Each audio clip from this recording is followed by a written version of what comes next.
In this episode of the Long War series, let's look at one of the most powerful, controversial, and mysterious of the ethnic armed organizations, the EAOs, involved in the long-running Myanmar Civil War, the United Wa State Army, UWSA for short. The Wa people's origins are as murky as their current situation.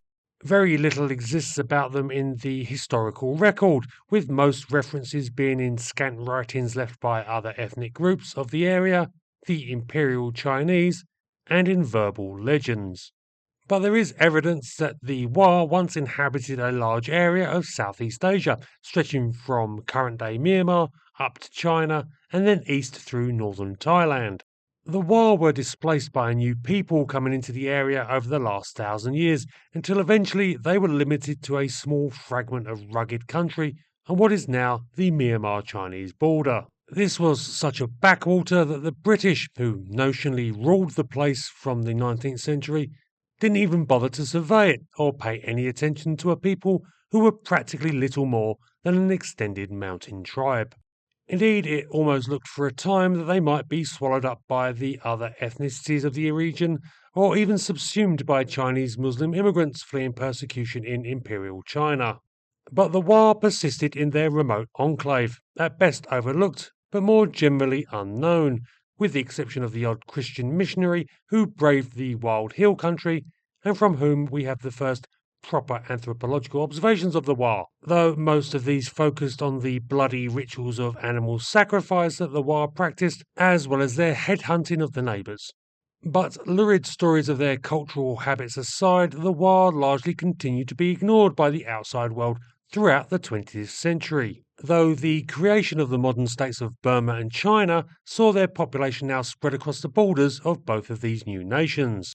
The turmoil that was to beset both these countries from the mid-20th century was to both bring the Wa to the outside world's attention and then set them to become arguably the most powerful non-state actor in the world today.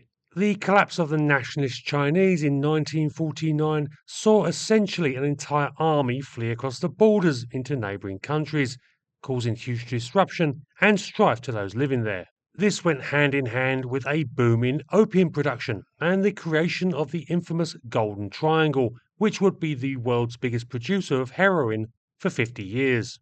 This all led to the Wa forming their own militias to defend their lands and their stake in the heroin trade, but it wasn't until the 1960s that things really started to get organised. The Communist Party of Burma, fleeing attacks from the ruthless new Burmese military government, fled into the remote hinterlands and settled amongst a number of the ethnic minorities living along the Chinese border, including the Wa. The Wa became important recruits for the BCP, providing a lot of the manpower to their field forces and in return got, essentially for the first time, modern governance and political structures. The Communist Party essentially ran an independent state for 20 years on the border, but the old party ideologues gradually wore out their welcome, and in 1989 the Wa led a revolt and kicked out the BCP, an action promptly copied by the other ethnic groups that had supported the communists, and they all largely went their own way. The Wa set up their own essentially independent single-party state, huddled on the Myanmar Chinese border, along with a large and efficient military to protect it. The United Wa State Army, the UWSA. Oh, and if anyone out there is thinking that maybe the Chinese were upset about the disposal of their former clients in the BCP, far from it. In fact, it is generally thought that the Wa and the other ethnic forces that broke from the BCP, essentially finishing it, were encouraged into it by Beijing.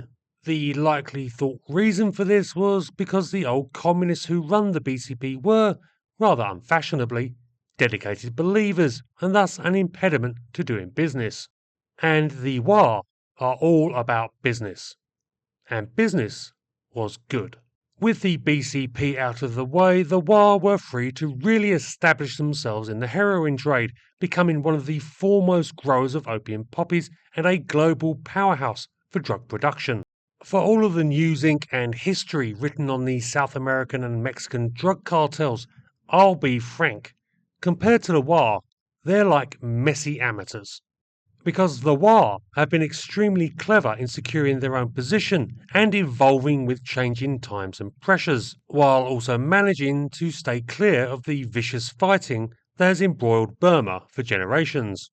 The first action on declaring the Wa as an independent polity and the founding of the UWSA was to make peace with the Myanmar military, which was achieved in about 3 weeks. The second was to launch full-scale war in 1996 against their principal business rivals, the powerful Mong Thai army. 7 years of conflict occurred, which resulted in the defeat of the Mong Thai and the UWSA now occupying a substantial piece of territory much further south than their home area, a region that runs along the Thai border and which gave the Wa access to new markets.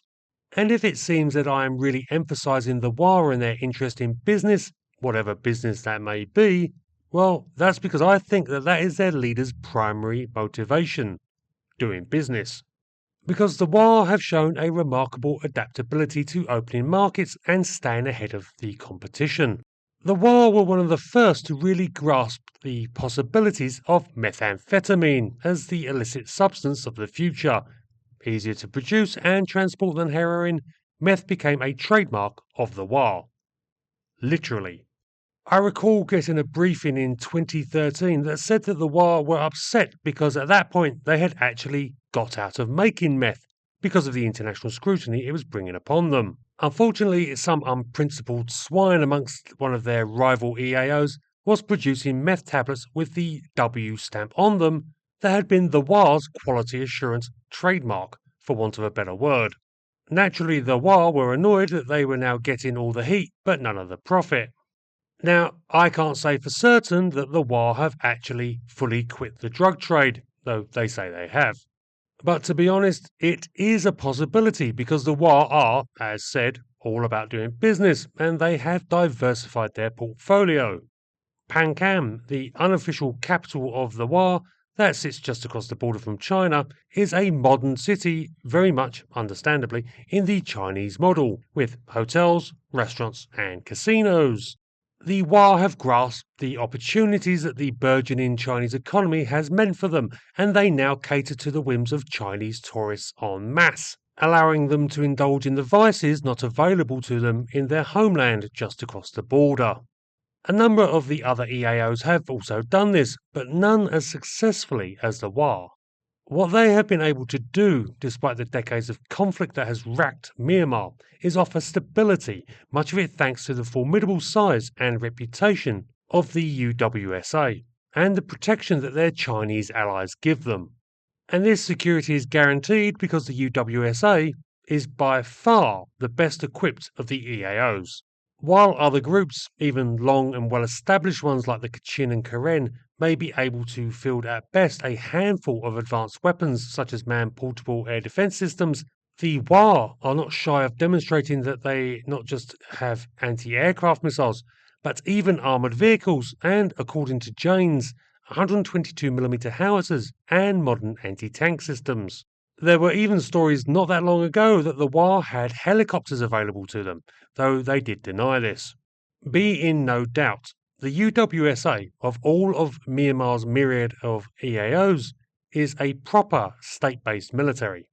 The Wa even produce their own weapons, and their homemade rifle, based on the Chinese Type 81, is now popping up all over Myanmar, as deals have been done with some EAOs to supply them. And again, it's about business, not them taking a side, something they have carefully avoided doing. Because for all the conflict engulfing the country since the coup, the Wa have managed to weather the storm just as they always have, not participating except to sell commodities to those who can afford them. And as they have always done, they state publicly that they wish to see Myanmar retain its territorial integrity, while making it plain that anyone trying to encroach on their turf will be dealt with harshly. One suspects that the reason that the Wa never really got into the notion of independence for themselves was because, well, they are effectively independent already, just without the bother and aggravation that would entail if it was official. For all that, though the Wa have little fear for any other armed force in Myanmar currently, including the military, they are sensible in keeping the peace with their primary client and supporter, the People's Republic of China. In 2023, two senior WA officials were arrested and handed over to China for their roles in online scam networks run out of WA state that targeted Chinese citizens. And why should you, dear viewer, care about some obscure group in some obscure corner of the world? Because the WA aren't just allegedly involved in narcotics, human trafficking, the arms trade, and online scamming. They also control the third largest tin mine in the world. Throughout part of 2023 and into 2024, this and other critical tin mines in WA state were largely closed as the WA government made changes to its investment rules for those involved in the industry. Now, I have no idea what the real story and reasons are for whatever machinations were going on here, but I do know that it caused the international metal trade to get rather twitchy, enough that the whole affair was being reported on regularly in the international business press. And why does that affect you? Well, see that computer, or phone, or television that you are currently watching this video on. Guess what is an absolutely critical component in its manufacture? Yep, tin. So keep an eye out for the WA and the United WA State Army in the future, no matter what happens in the ongoing war in Burma. Because you might not hear so much about them, but they are very much moving around in the background, making money and influencing things on a global scale.